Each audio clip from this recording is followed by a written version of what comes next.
saio astronomiko bat hilabeteko azkeneko ostiralaren egiten dena.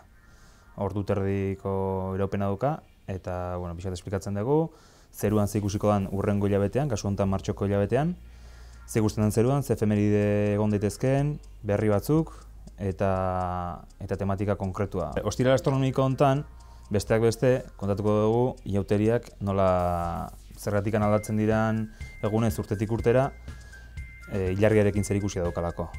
Inauteriak noiz diren jakiteko, lehenengo jakin behar dugu lehenengo hilbetea noiz dan udaberriko ekinoziaren ondoren, eta hortik hartzen ditugu 40 egun atzera, eta hori izango da inauteriko astea. Beste gaien artean, hitz egingo dugu baita ere marea bizien inguruan, hilabete honen hasieran, otsaila hasieran gertatu ziren marea bizi horien inguruan. Marea biziak badakigu urteko ze unetan egongo diren, baina ez dakiguna da ze ondorio izan ditzake marea bizi horrek. Virginidadak izarri eskorrak dira eta ateratzen dira, ematen du ateratzen direla Virgoko konstelaziotik. Izarri eskorrak dira kometa batek utzitako arrastoen hautsak.